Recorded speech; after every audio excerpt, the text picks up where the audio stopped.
Before we begin, a quick note of context. This conversation with Vincent Stanley from Patagonia was recorded in 2019 and originally aired on our Next Economy Now podcast. We're resurfacing it here on Beyond the Bee because it remains one of the most listened to and referenced conversations we've ever recorded, and because it offers a grounded look at how vision, culture, strategy, and operations actually show up inside a values-led company. And now, on to the conversation.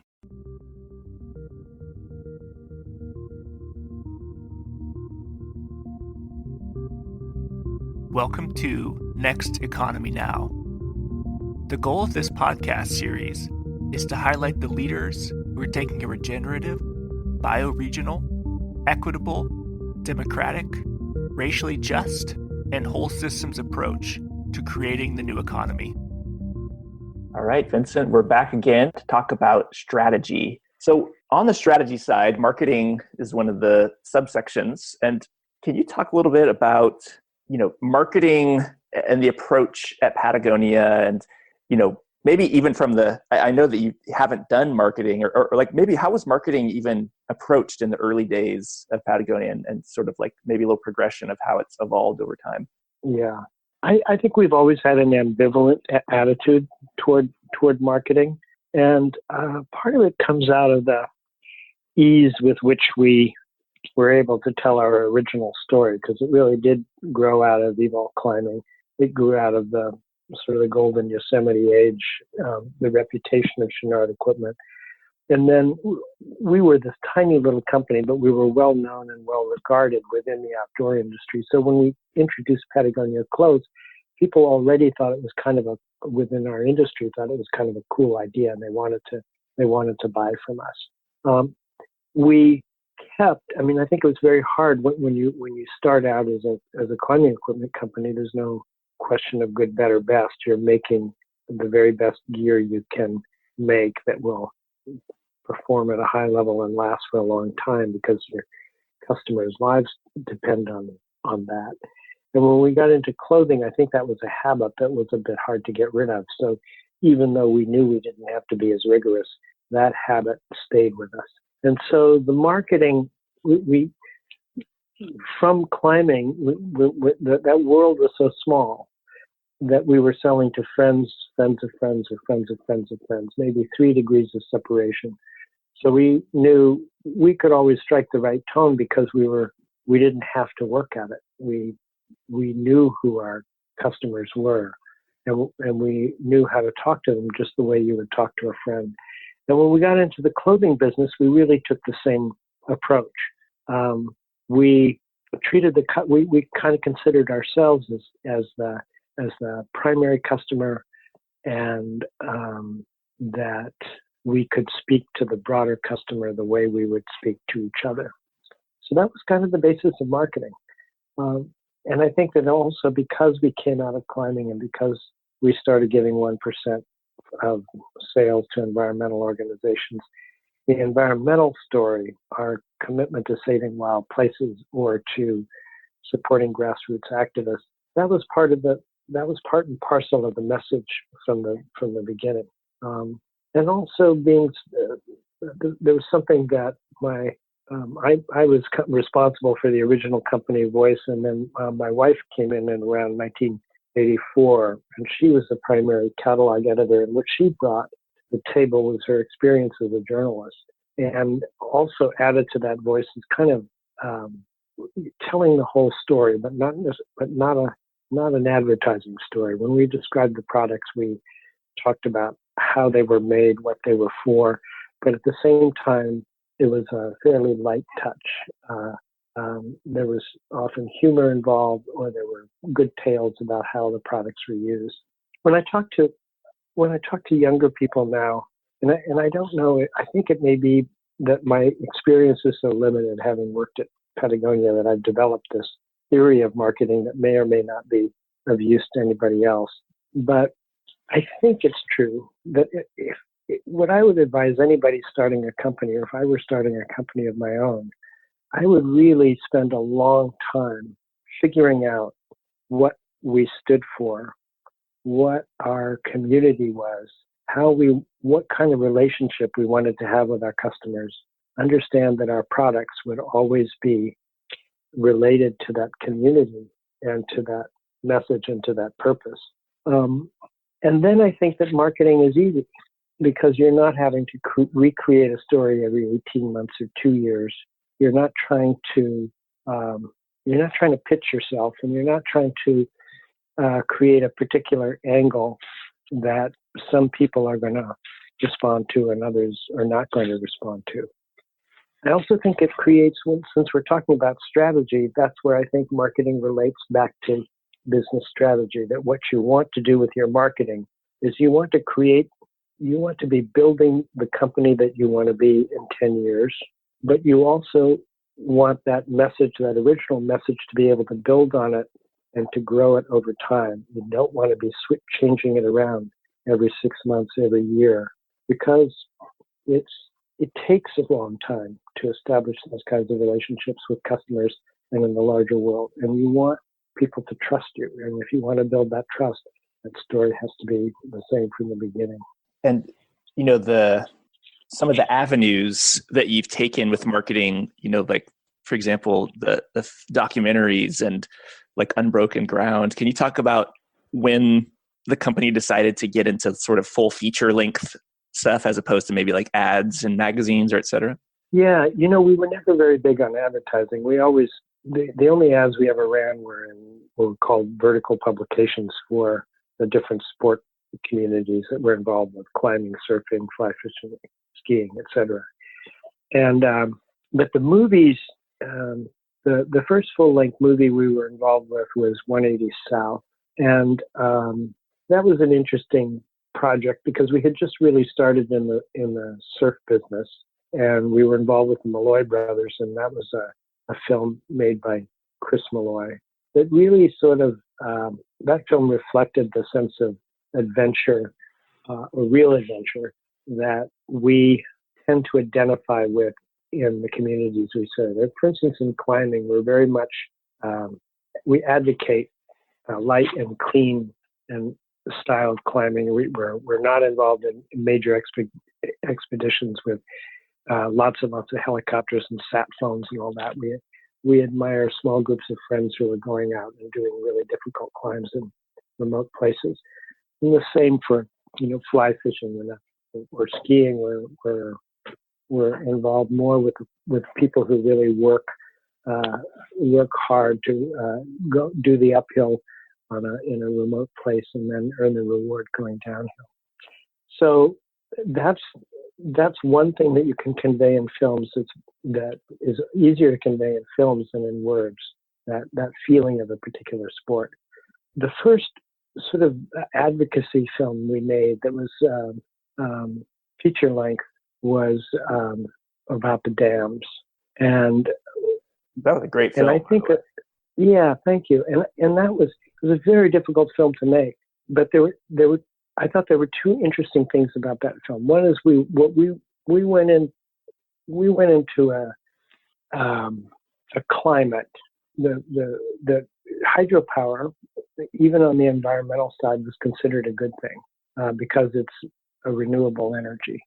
And so we were fighting this image of hydropower as necessarily an environmental source of energy. And at the same time, in order to show a countervailing value to having dams every few hundred feet on a river, you really have to show what the life of the river is, what the kind of the wild quality of the water that's irreplaceable once you chain it with a system of dams and reservoirs. And I thought that the film really conveyed the life of the river very well, and that's really hard to do. So when we're doing film, we're involved in a lot of films. Since you mentioned Unbroken Ground, I think the value of film is that you can, if it's done well, you can convey an emotional and almost a spiritual experience that's much harder to convey in an essay or in a book. And you can do, if you do it right, you can do advocacy that is more persuasive, I think, than an ordinary essay. Yeah. in the Patagonia album, the mixtape that you're putting out. No, I'm just kidding. There's not one, there's not one of those yet. There was a brief mixtape, by the way. Really? We did have a Patagonia music program very briefly in I don't know 2005 or 6 or something like that for about 18 months. We had some great musicians in there, but it didn't survive. Yeah, it's in the lost archives somewhere. Yes. Yeah. Okay. Yeah.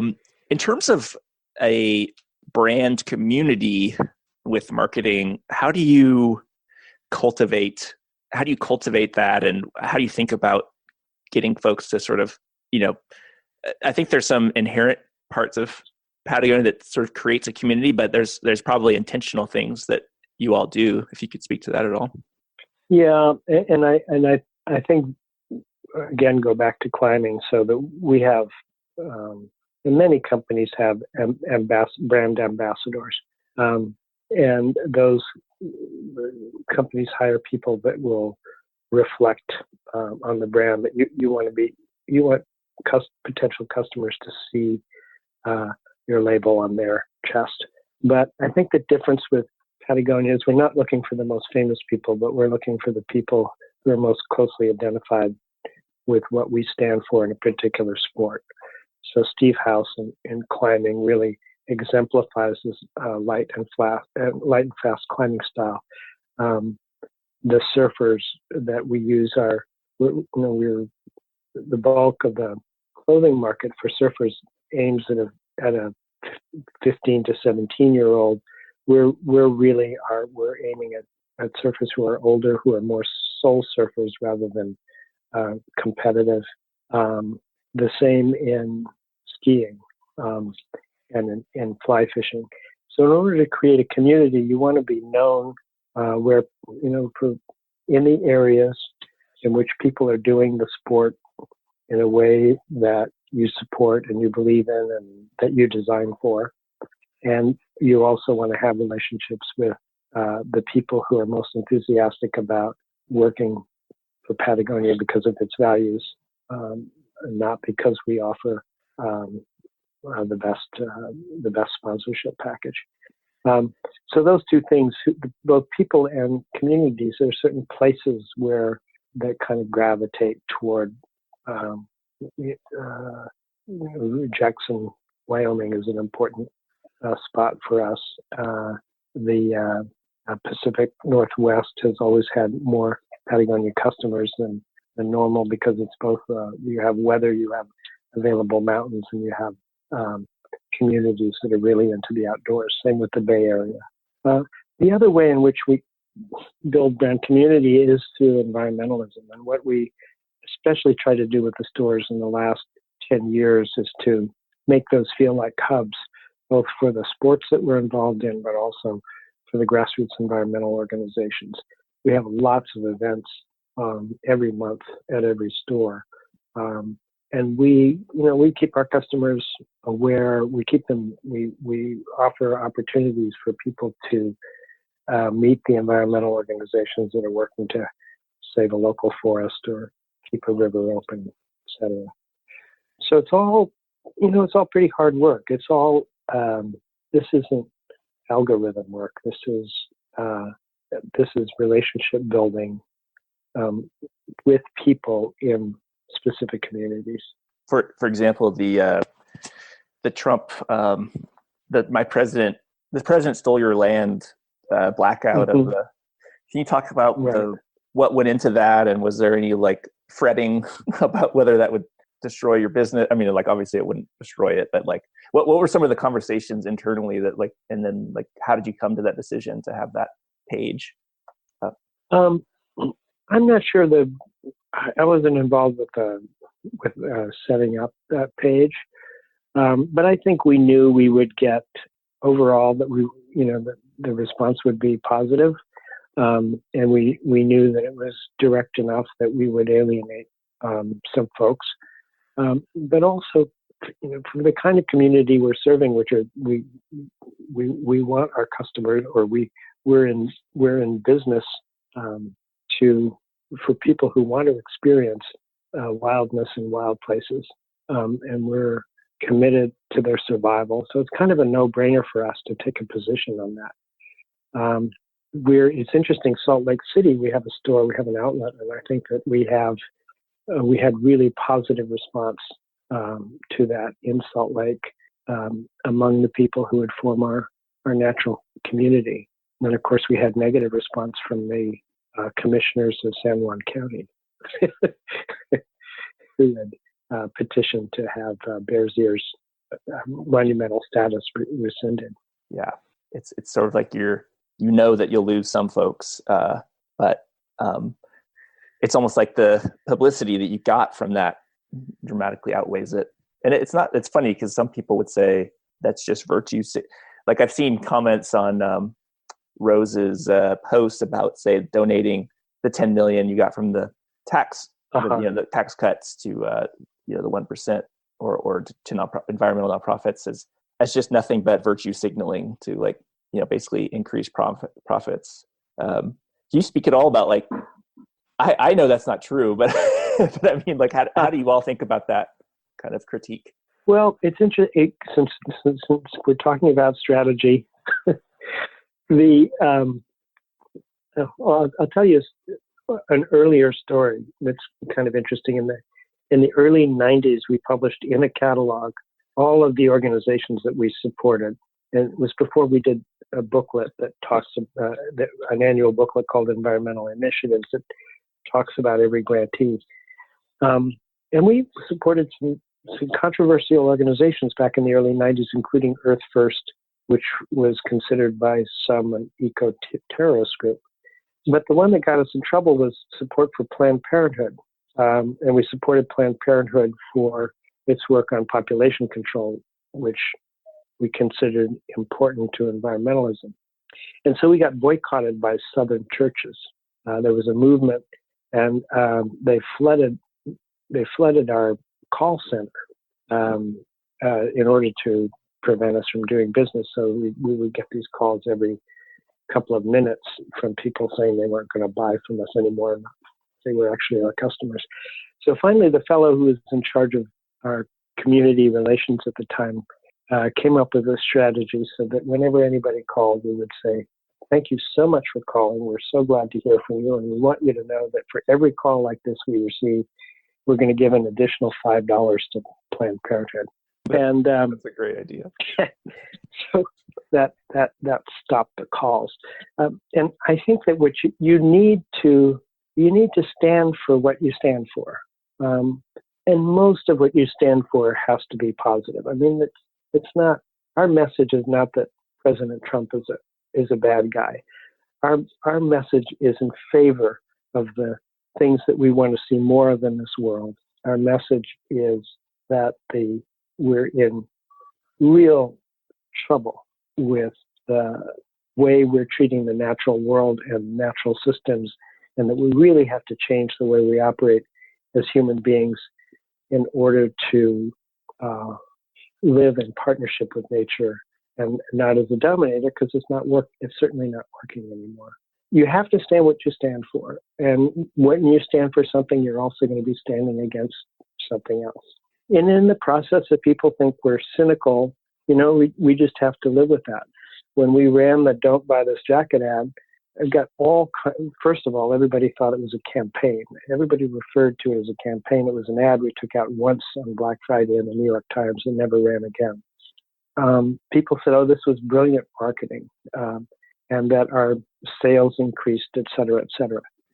Our sales did increase that year, but also before we ran that ad, it took a vote of the board of directors because we were afraid that ad might hurt our business on the most valuable day of the year and in the most valuable season to our business as well as to any consumer retail business. So when we undertake these actions, it's sometimes with trepidation. Increasingly, we have more and more experience doing this, and we know that we will have some positive response. But it also turns out that when we often is evil sort of laughs and says, whenever I do the right thing, I make money. When in 2016, when for Black Friday we decided to give 100% of revenue, not profits, but revenue taken in that day to environmental organizations, the response was really overwhelming. We 50% of the customers were new customers. Now, if I were the chief marketing officer of any company, I would know that the cost of obtaining new customers, particularly at full retail, is extraordinary. And so I would say, yes, that's kind of an amazing way to get new customers and to get them in the right way. But that certainly was not the intention. That was a byproduct, I think, of doing the right thing, and not a cynical ploy in order to grow the business. Yeah. How do you decide, when in relation to sort of the sort of sales upsides? Have you had any sales sort of like, we're going to take a stand on this, and it sort of did a belly flop or face plant or anything like that? Anything that didn't work like you'd hoped? No, I can't think of one. Yeah. I can think of stances that we've taken that have resulted in controversy that has not been of benefit to the company, but nothing that was I can't think of something along those lines where we had a real backlash and withdrew. Yeah, it's probably because you make wise decisions. You don't just go supporting whatever. Well, no, I mean, I think, and I think that we've been very consistent. So we're not, when we make stands, we're talking about, we're increasingly talking about climate, but we also, most of what we talk about is we know very personally what we're talking about. We know an awful lot about the supply chain for the apparel industry. We know a lot about the wilderness. We know a lot about the climate change and those challenges right now. We're not kind of looking at a menu of causes to support or not support, and we're telling the same message pretty consistently over time. So Gillette just came out with an ad talking about toxic masculinity. And my response to that, when I saw that, I thought, well, that's fine. But my question is, are they going to be talking about toxic masculinity 5 years from now? Is this something that really does represent the core business and the core values of the people involved in that business? And if it doesn't, it's in the long run, it's not going to do them that much good, because they'll be back to talking about how close their blades shave, or maybe picking up some other issue. So I think it's really important that if you have values, that they really be related to the community that holds those values and that they reflect what your customers care about, and they reflect what your product is about. And if it doesn't, then I think it's harder. I question. I mean, I think it's great if you're going to be consistent and you're going to build your business around doing good for a 10-year period, but the 60-day wonders for an advertising campaign, I think that's going to be a fad that will be gone pretty soon. I remember there was some video of Yvonne talking at a conference several years ago, and there was people there from like American Airlines and where just Coca-Cola, and someone asked him, how do you be so authentic, and I think he was like, you just like, actually, it was something along the lines of or like, how do we get to like be as authentic as Patagonia? And he's like, he basically was like, it's because you're all bullshit and like you're not actually authentic. He basically was like, he was like, if you actually want to be authentic, then do it. Like, don't like ask me a question about how to like market yourselves as authentic. Right. That was really funny and powerful. Yeah. And so again, if we're talking about people starting out in business and B Corps, that it's essential that you start out. What is authentic about your business? What is it authentic about what you're doing? What do you really care about? What are you going to care about also in 10 years that's going to keep you going down the long road? And if you stay true to that, that's a good business model. because you build your business around that. That also creates, when you communicate that, that creates a kind of strategic discipline. That when you start to stray outside that core message and that core purpose, you'll get feedback from your community. You'll also you'll have that internal discipline where you won't want to break faith with your customers and with the public at large because you stood for something for as long as you've been in business. Yeah, and I mean, let's be honest. It's if Patagonia was publicly traded, I don't think Yvon could even maintain the authenticity because he'd have dual sort of duties. He'd be looking after shareholders and looking after like the sort of other stakeholders. So I know that Benefit Corp and like I'm a big advocate of the B Corp movement. I still think that this is kind of a little bit off topic, but I'm still like skeptical that any publicly traded company can ever be like deeply beneficial. It can only sort of like be modified from terrible capitalism, but I'm not sure it can ever be deeply beneficial and regenerative. I don't know. Do you share that view, or do you feel like maybe it is possible for a public company to do that? Well, I think it is possible in the long run, but I think that the privately held companies are going to lead the way. You've really got two publicly held companies right now who are very interesting, and that would be Unilever and Danone. And both are involved in the B Corp movement, and Danone would like to be a B Corp as a whole company, which is, I think, 26 billion euro company. And whether now its major businesses are water and yogurt and baby food, and whether all of those businesses are how you consider them beneficial, I think is up for grabs. But they're serious, and they do. The CEO of the company is serious, and also people all down the line and the millennials coming in to work for the company. They do want to create a company which is much more responsible, and I'm not sure it would meet a regenerative standard, but they want to do the right thing. And these things, so my question is, in 2030, will you have some publicly traded companies that might be considered regenerative or might in their own time be as advanced as Patagonia is now, say?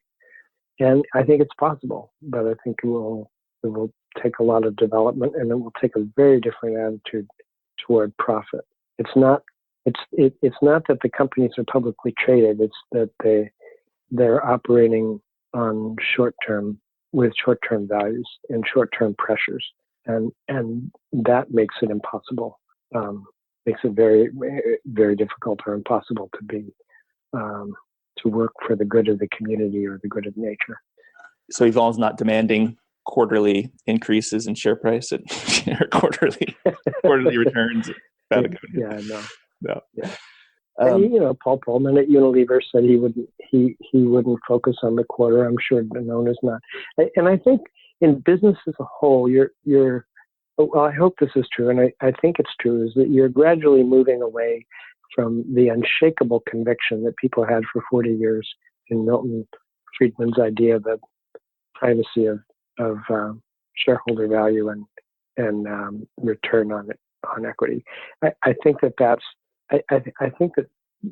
has created this myopic perspective on what the health of a business is that makes it difficult for a business to be healthy in the long run.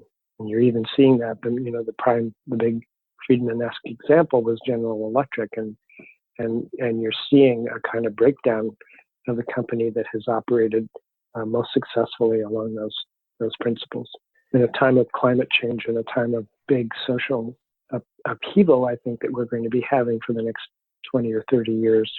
I think it's just an illusion that you can pretend your business is not part of the larger world. Yeah. One of the things that Patagonia is known for is making high quality, responsibly made. So, often if it's cotton, it's organic, and other fibers, et cetera, are sourced as responsible as possible. And so how do you balance the sort of maximum value to the, say, workers who sort of stitch the clothes, and then like the suppliers, with also like what the consumer is willing to pay.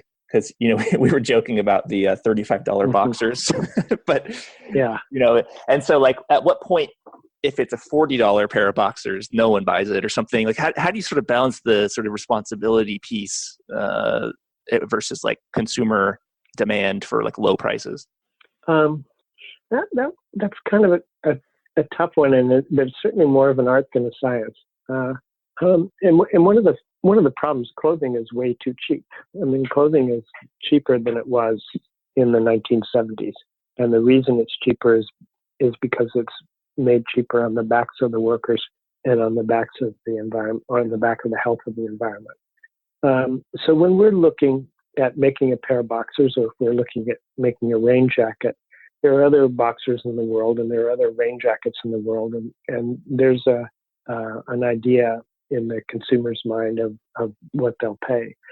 But that often can be more flexible than people allow. I mean, I certainly, when I used to set the prices at Patagonia in the 80s and the 90s, I would, certainly worry about breaking a threshold at which nobody would buy my product. And then I would look at an ad in the New York Sunday Times for, an Angora sweater for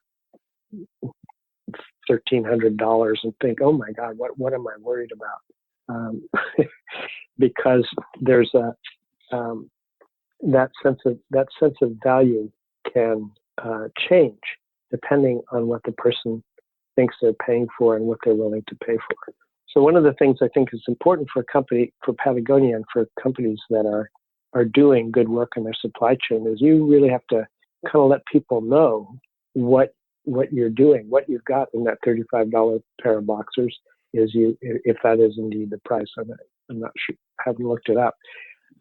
We've got organic cotton. I'm not sure if the boxers are fair trade certified labor, but about half the line is these days.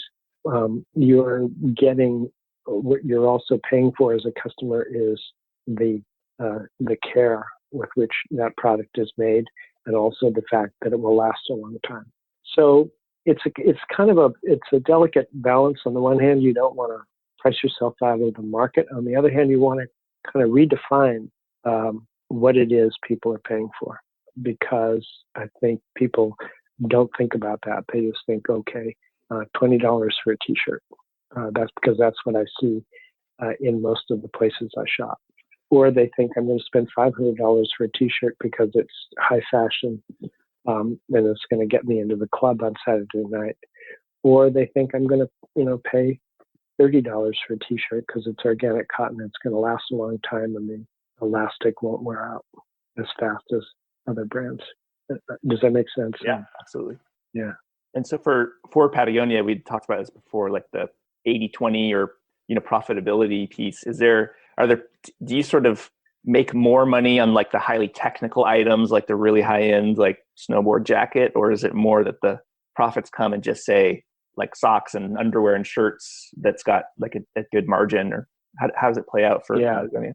Well, it varies. I think it's harder to make money on the highly technical items because first of all, they're more difficult to make. There's the development is more expensive. Where you make a lot of money is in the products that sell a lot. I mean, it's just kind of traditional business sense of cash cows. So if we have a product on the line for several years, the redesign, the amount of money that we put into making that product diminishes over time because we get more efficient at making it, and doesn't require a lot of R&D, and customers are buying it. Those products tend not to be the most beloved within the company because it's like, okay, yeah, we've done that years ago, but it's still bringing in dividends and it's bringing in profits. The 80-20 rule just seems, in my experience, just works for anything. 80% of your sales are going to come from 20% of your products. You can name any kind of business function and it will work out that way. You can't ignore, that doesn't mean that you concentrate all your energy into that 20% because the pie is always going to be It's always going to shift. It's always going to be 20%, 80% of something. And if you want your business to be healthy, you have to look at the whole thing. How do you think about competitors? Do you say, okay, North Face is putting out this gear this year, and so we should have something that matches that, or are you guys just kind of off on your own, just like we don't care what competitors are doing, we just build what our customers want? Or how do you think about that in your business? I think for us the most important thing we talked earlier on about building the brand community. So the most important thing is, are we building for products for the uses? Are we building the right product for its intended use? And does that intended use reflect the company's values? It's also true that if we take the line around to our largest customers, they're going to say, "Oh, why can't you make a such and such?" And they'll be saying that because they're selling something like that from somebody else, and it could go down to the simplest level. We just really sell that in blue, or we sell that in yellow. And the problem with that, so I used to be a sales manager, is that by the time I got yellow stand-up shorts into the line, the market would have moved on. Following the market is not in apparel, unless you're in the fashion world, and you can respond very quickly, is not usually sound business sense. So we try to pretty much develop our line internally. But we also, we stay well abreast of what our competitors are doing. We look at other things going on in the world. We subscribe to companies that tell us what the color trends are. Our designers take inspiration trips to different places to pick up ideas. We've created an archives at Patagonia of a lot of the clothing from 1975 onwards, and our designers can often look to things that we've done in the past for inspiration. So again, this is art and not science, but in general, there's always the temptation to follow, to come out with, if somebody has something hot, to come out with your own version of that.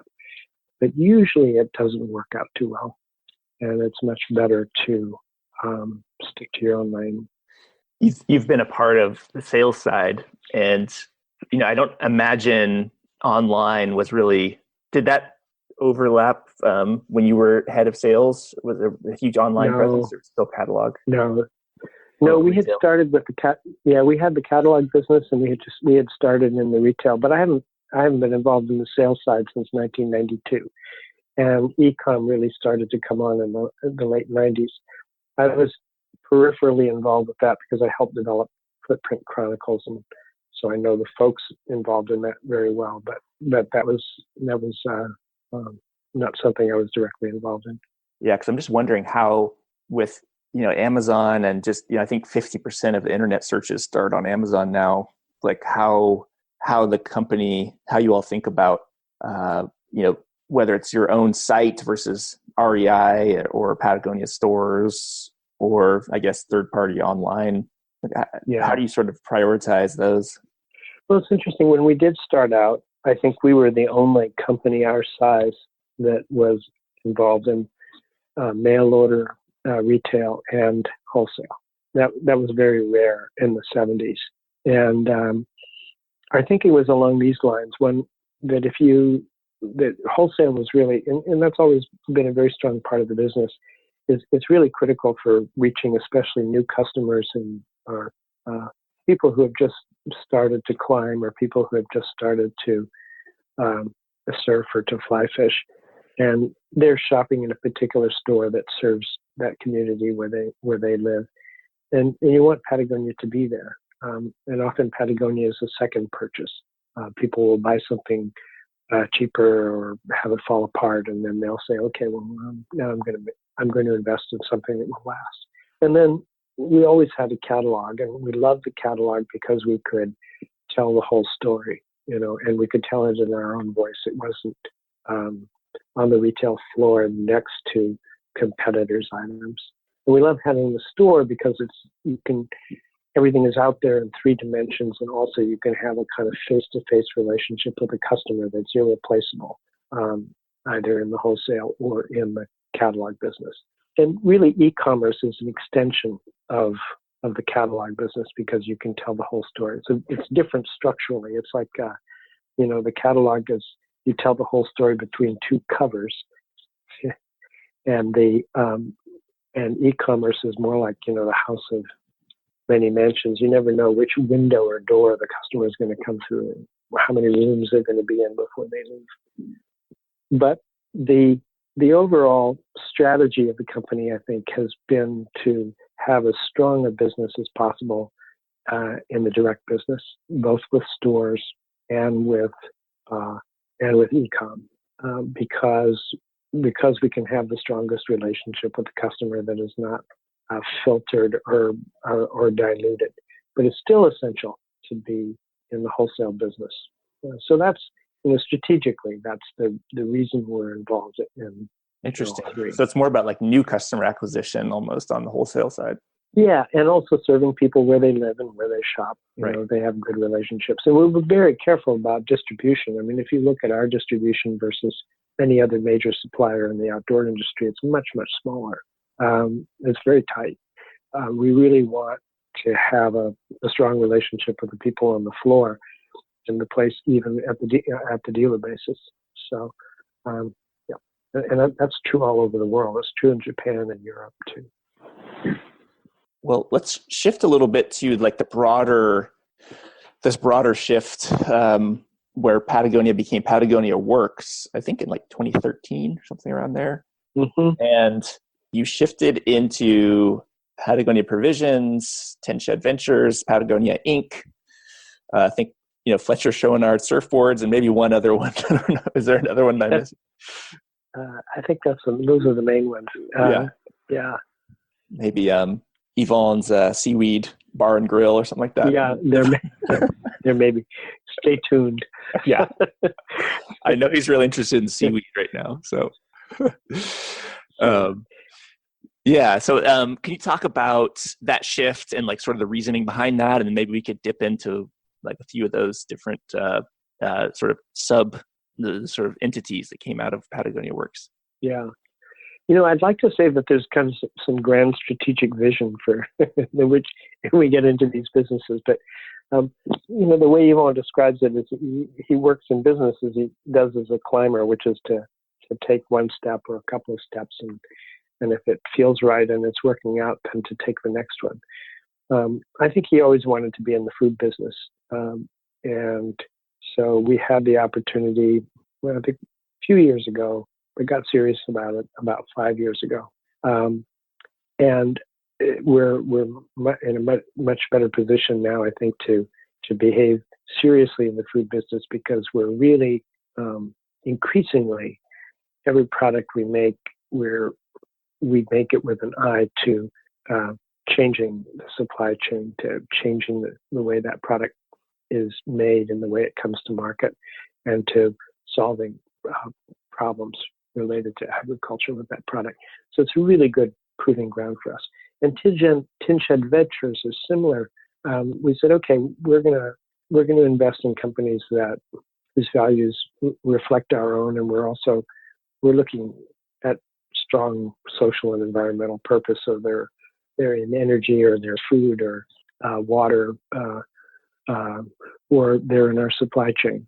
And so we have an investment in a company that figured out a way to clean down without water. Well, you can imagine the amount of down clothing that we produce and the amount of water we would use in cleaning the down that goes into those jackets or sweaters. It's this is a big environmental move, and it's also it makes sense from every point of view.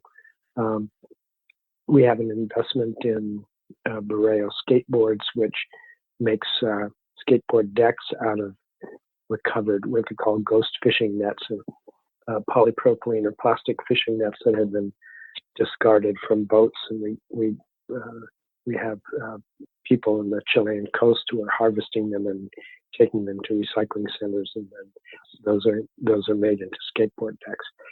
What that does for the company, for Patagonia as a whole, is it kind of takes away the blinders of having been in the apparel business for 50 years, or 45 years. We're looking at a number of other businesses, and we're learning in ways to teach us how to operate also at Patagonia. So I think that's Tin Shed and Provisions are the two of the most exciting ventures that we've pursued over the last few years, and they will really help define the company's future. So if maybe we'll talk about Tin Shed and then we talk about Provisions. So Tin Shed, I think one of the first interviews we did in this podcast was with Phil Graves, but that's back when it was like 10 million and change, or 1 million and change. Yeah, 20 million. 20 million and change. Yeah, and change. Yeah. And then we were joking, we're like 100 million and change now, and then just change the name because we going up. Yeah. But one of the things that I think people don't appreciate necessarily or don't know is how there's exit and liquidity, how much different Tin Shed is. And could you maybe talk a little bit about how Tin Shed invests and how that's different than other sort of venture capital or other types of private equity investors?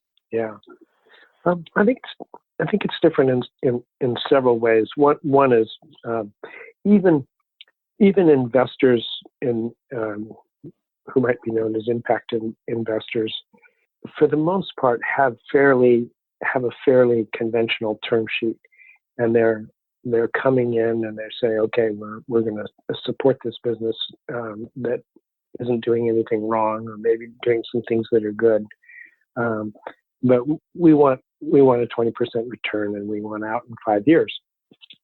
And the problem with that is the pressure it puts on a business to return that money to its investors rather than build the best possible business.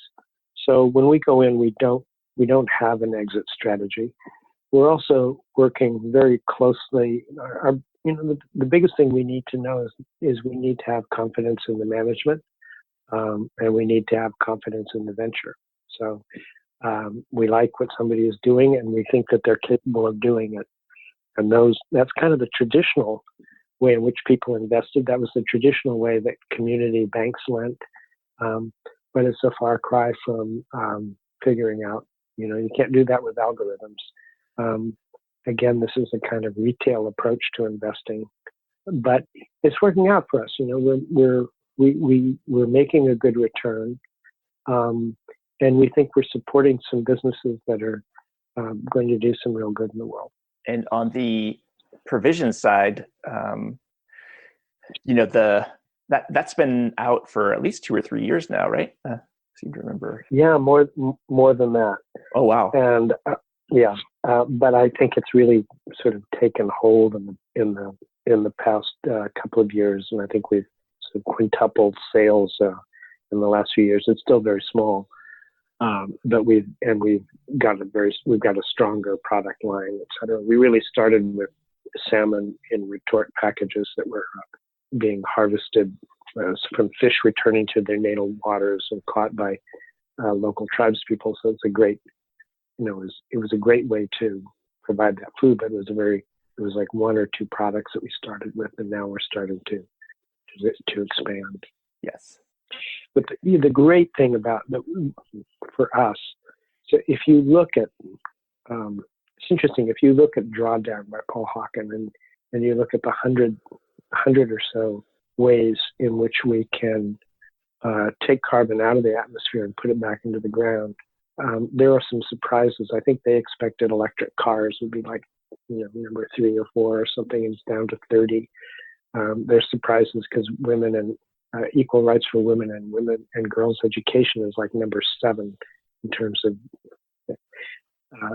contribution to serious mitigation of climate change. But if you look at, there are 4 or 5 things that turn out to be number 1 in terms of regenerative agriculture. That if you bring the soil back to health, that the potential for sequestering carbon is so great. So this is something that we really believe in, and we've, teamed with Rodale, and we've teamed with Dr. Bronner's to come up with a new regenerative organic certification, which is now in the test phase with about 20 different farms. And that is really important to us. And so when we build up this business, we want to build it along regenerative lines. We're not really interested in following the leader. We're really interested in helping to develop an agriculture that's going to be good for nature rather than extractive. Yeah, can you talk more about the regenerative organic standard and all the different things that takes in, and like what kind of maybe products or what sort of the next couple of years look like for that standard? Yeah, well, I think the first test phase will be done in this summer, and we've got NSF is a very good certification board, so they will do the work. The standard is Rodale helped establish certified organic standard with USDA 20 or 30 years ago, and one of the things that they were frustrated by is they had always intended that the organic standard should be something subject to continuous improvement. It's not something that you just say, okay, this is what organic is, and that's that. Because the more you do over time, the more you discover about what will work and what will work better.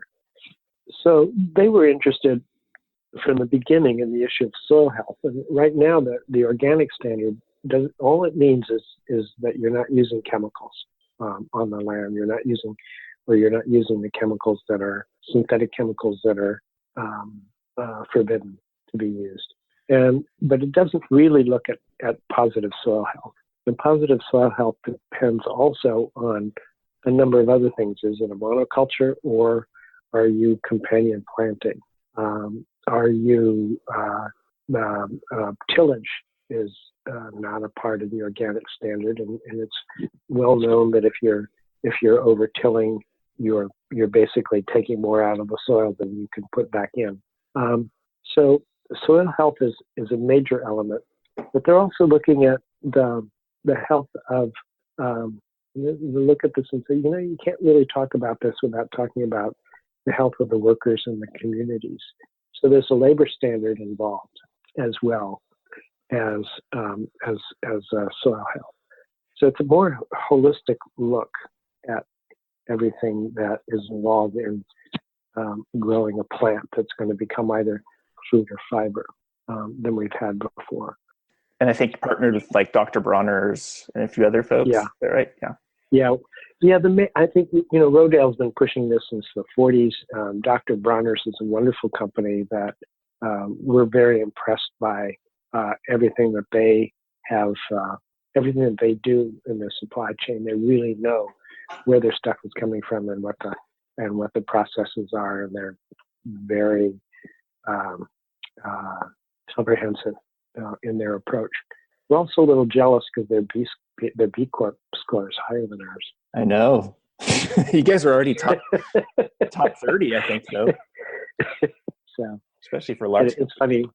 Yeah, it's funny how that works, because I wouldn't say seriously that we're going to be competing for higher B Corp scores with anybody, but that's human nature. You just look at that and you say, oh, I want to be that high too. I want to beat that score. Yeah. So how do you one of the challenges, I mean, I'm wondering if it's different for clothing and food, but as you scale up the food side, is it possible to remain incredibly regenerative, or is there inevitably some compromises in order to meet the demand? How do you, because I'm not sure, and like maybe how does that compare to clothing? Well, it's interesting because with clothing is pretty much not regenerative. I mean, we're basically doing less harm, or we're being conscientious about reducing the harm we do from season to season. But with food, we've got the potential to actually be regenerative. And I think it's kind of up to us to make sure that whatever we do, that as you scale, that continue to be regenerative. And it's also complicated. I mean, what we're making is essentially, we're making prepared foods, and we're using ingredients. I think the big questions for organic agriculture is the grains and the vegetables that are going to go into the foods that we're making.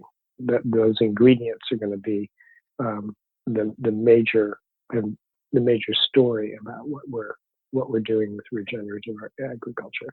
So the idea, if you say we're growing, the only way in which we would not be regenerative is if we reduced our standards for the ingredients. Right. Yeah, I guess it would just be like, I'm thinking like buffalo, like how many regenerative buffalo can you really provide at a certain scale? Yeah. That's a great, that's a great question. So what you would, you don't want to build a business that's going to outstrip your ability to source. And when you're dealing with meat, you are dealing, I think you're dealing with a market that will grow smaller over time and more specialized. Yeah. Well, as we move into the last few questions here, one of the things we had talked about is exit and liquidity, and what it sort of looks like strategically for Patagonia in the future, and because it is a private company, and so how is the board and Yvon and his family and others thinking about, like, what does it look like over the long term for the sort of perpetual? I know that the benefit corporation legal structure may play into this, but just sort of how you're thinking about all that. It does. The family owns the company, and as Yvon and Melinda phase out, their two children phase in. And one of the reasons we originally became a B Corp was because California became a benefit corporation state in 2012.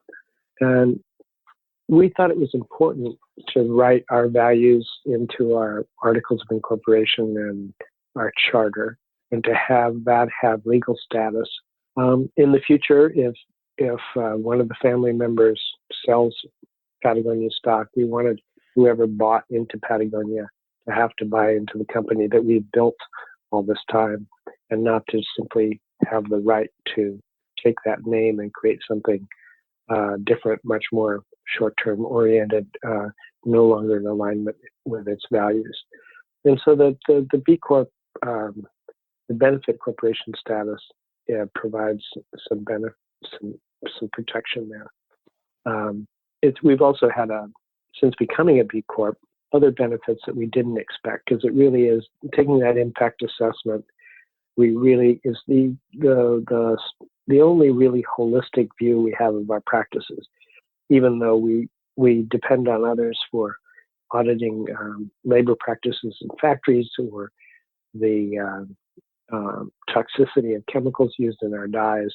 This actually looks at everything we look at. It looks, how does Patagonia behave toward its employees, toward its communities, to the environment, and how are we doing versus how we were doing a couple of years ago. So it's become very important to us on that level as well. And definitely as a comparison between even, folks like Dr. Bronner's not in your industry, and then within your industry as well. So it gives a good benchmark. Yeah, and we're not so much looking. We joke that we're short. We're looking over our shoulder at who's ahead of us on the B Corp scale. But what's most important to us is that comparison between our last report and our current report.